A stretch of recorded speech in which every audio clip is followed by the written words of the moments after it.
आज का हमारा टॉपिक है फुल वेव ब्रिज रेक्टिफायर। अगर रेक्टिफायर के बारे में आपको पता नहीं है तो प्लीज़ मेरा वीडियो आप देख सकते हैं। इस वीडियो में उसका लिंक है, आपको फुल डिटेल रेक्टिफायर के बारे में मिल जाएगा। फिर भी आपको थोड़ा सा हम बता देते हैं कि रेक्टिफायर क्या होता है। रेक्टिफायर एक इलेक्ट्रॉनिक्स डिवाइस है जो एसी सिग्नल को अल्टरनेटिंग करंट को डीसी करंट में कन्वर्ट करता है। तो अब हम बात करते हैं कि हमें डीसी करंट की ज़रूरत क्यों है। तो हम जानते हैं कि हमें हमारे घरों में जो सप्लाई आती है वो एसी होती है, अल्टरनेटिंग करंट होता है जो अल्टरनेटिंग नेचर का होता है, पॉजिटिव नेगेटिव साइकिल देता है और बहुत सारे हमारे इक्विपमेंट चलते हैं। बट बहुत सारे ऐसे भी इक्विपमेंट है हमारे घरों में जिसको डीसी सप्लाई चाहिए। तो डीसी सप्लाई हम कहाँ से देंगे? हम देखते हैं कि हमें टीवी चलाना हो, हम प्लग लगाते हैं और हमारा टीवी चलने लगता है, ऑन हो जाता है। तो ये एसी से तो होता नहीं है क्योंकि वो तो डीसी अप्लायंसेस है, डीसी डिवाइस है, तो हमें डीसी तो चाहिए। तो कुछ ना कुछ प्रोसेस उसके अंदर होता है और वो एसी को डीसी में कन्वर्ट करके टीवी को सप्लाई देता है और टीवी ऑन हो जाता है। उसी प्रोसेस को हम रेक्टिफिकेशन कहते हैं और वो रेक्टिफिकेशन करता कौन है? रेक्टिफायर। तो हमने पढ़ा है हाफ वेव रेक्टिफायर के बारे में, आज हम बात करेंगे फुल वेव ब्रिज रेक्टिफायर के बारे में।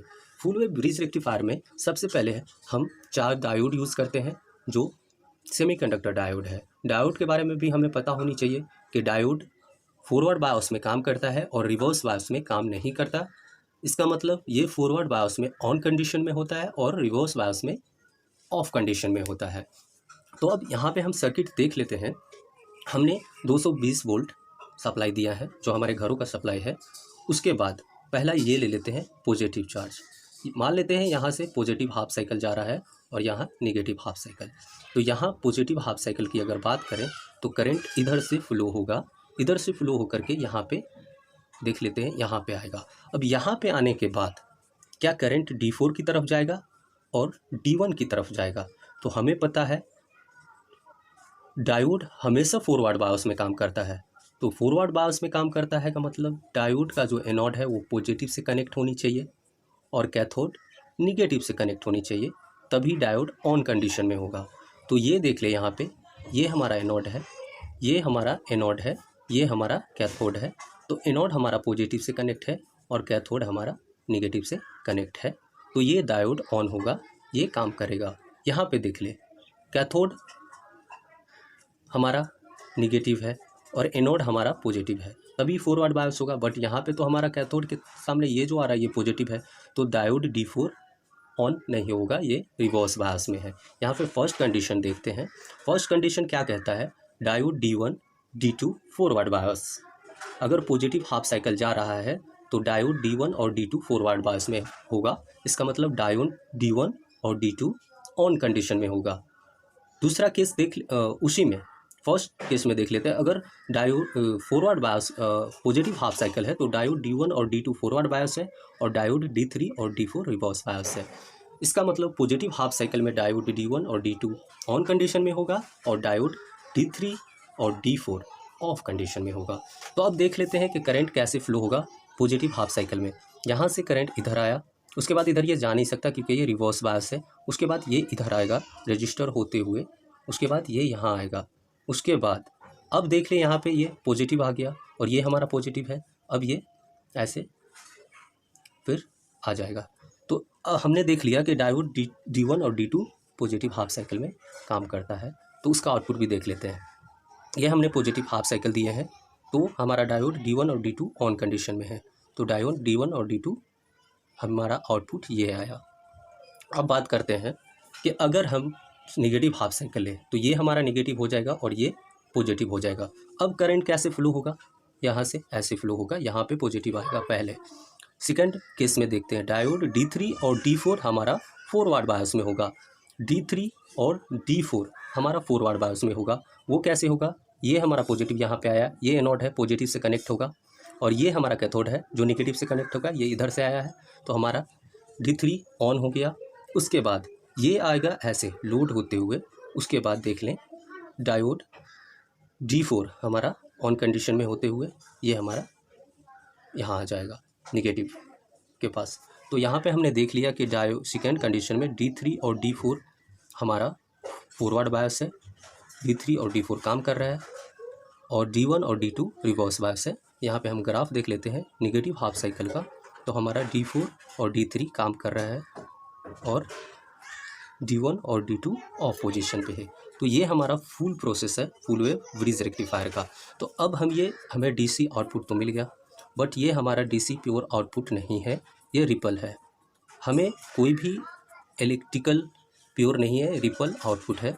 हमें कोई भी DC कंपोनेंट चलाने के लिए या कोई भी बैटरी चार्ज करने के लिए हमें जो चाहिए वो होनी चाहिए कांस्टेंट आउटपुट।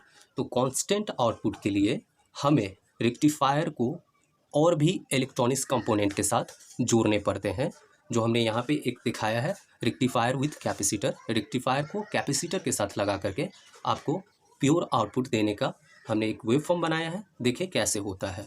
फायर के आउटपुट के बारे में हमें पता है, हमने पढ़ा है, हमें उसका प्रोसेस पता है। अब हम ये प्रोसेस देखते हैं कि हमने अगर कैपेसिटर लगाया है तो वो कैपेसिटर AC कंपोनेंट को कैसे हटाता है। तो यहाँ पे देख ले, ये हमारा 4 वोल्ट है और ये हमारा 0 वोल्ट है। तो ये यहाँ से 4 वोल्ट यहाँ आया तो करंट इधर भी फ्लो होगा और ये इधर भी फ्लो होगा। जब ये पॉजिटिव हाफ साइकिल है तो कैपेसिटर चार्ज होगा और ये 0 पोटेंशियल में यहाँ से भी करंट आएगा और यहाँ से भी। तो ये हमारा चार्ज हो गया। तो यहाँ पे देख लें, ये हमारा आउटपुट है इसका रेक्टिफायर का और ये हमारा आउटपुट होगा कैपेसिटर का। तो यहाँ पे देख लें, कैपेसिटर यहाँ से मैक्सिमम तक जाते जाते चार्ज हो गया, मैक्सिमम जाते जाते चार्ज हो गया। ये हमारा मैक्सिमम वोल्टेज है। अब ये क्या होगा, डिक्रीज होगा ये वोल्टेज यहाँ से डिक्रीज होगा। तो डिक्रीज होगा तो कैपेसिटर ने पहले तो अपने आप को चार्ज किया है। अब अगर वोल्टेज कैपेसिटर में 4 वोल्ट है और ये 3.4 हो रहा है, 3.5 या कुछ भी 4 से कम हो रहा है, तो क्या करेगा, ये जो 4 वोल्ट है वो रिलीज करेगा। यानी कि इसने जो चार्ज किया था वो चार्ज ये सर्किट में भेजेगा। तो ये सर्किट में अगर चार्ज भेजेगा तो यहाँ तक तो ये चार्ज हुआ है। उसके बाद इसका जो करंट है या वोल्टेज है वो डिक्रीज होना स्टार्ट हुआ है। बट यहाँ पे कैपेसिटर की वजह से ये डिक्रीज नहीं होगा, क्योंकि वो जो चार्ज किया है वो अपना सप्लाई इसमें देगा। तो ये लाइन हमारा ऐसे बनेगा। ठीक है दोस्तों। अब जब ये यहाँ तक पहुँचा तो ये सप्लाई यहाँ देता रहा, तो ये वेवफॉर्म ऐसे बन गया। अब फिर नेगेटिव, फिर ये डिस्चार्ज हुआ। फिर क्या हुआ, रेक्टिफायर फिर 0 से लेकर के मैक्सिमम तक जाएगा। फिर क्या होगा, चार्ज होगा। फिर यहाँ से यहाँ तक गया, फिर चार्ज हुआ। फिर अब क्या हुआ, फिर मैक्सिमम से ये 0 की तरफ जाएगा। तो मैक्सिमम से 0 की तरफ जाएगा तो कैपेसिटर हमारा चार्ज है। फिर ये क्या करेगा, यहाँ से इसको ऐसे वेवफॉर्म को चेंज करेगा, क्योंकि जो हमारा लाइन 0 से मैक्सिमम जा रहा है और मैक्सिमम से 0 तक आ रहा है, कैपेसिटर की वजह से 0 से मैक्सिमम तो जा रहा है, बट मैक्सिमम से 0 की तरफ नहीं आएगा, वो बीच में ही रोक देगा और एक अपना ही लाइन बनाएगा। इस तरह जो इसमें AC कंपोनेंट है, जिसको हम बोलते हैं पल्सेटिंग आउटपुट बोलते हैं, जो रेक्टिफायर का होता है, वो हमारा कैपेसिटर लगाने के बाद पल्सेटिंग आउटपुट नहीं होता, उसमें कुछ सुधार हो जाता है, वो AC जो कंपोनेंट है उसके वो निकल जाते हैं। तो इसी प्रोसेस से हम एक प्योर DC और भी सर्किट्स लगाते हैं, जिससे हमें एक प्योर DC कांस्टेंट DC मिल जाता है। तो ये प्रोसेस अब हम मेनली प्योर DC आउटपुट पाने के लिए करते हैं।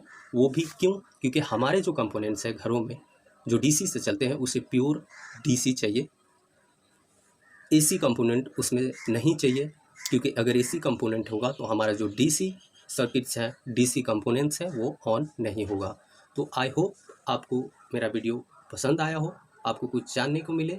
अगर आपको मेरा वीडियो पसंद आता है तो प्लीज़ मेरे चैनल को सब्सक्राइब करें, मेरे वीडियो को ज़्यादा से ज़्यादा शेयर करें और लाइक करना ना भूलें। ठीक है दोस्तों, मिलते हैं आपसे फिर अगले वीडियो में अगले टॉपिक के साथ। Bye bye, take care.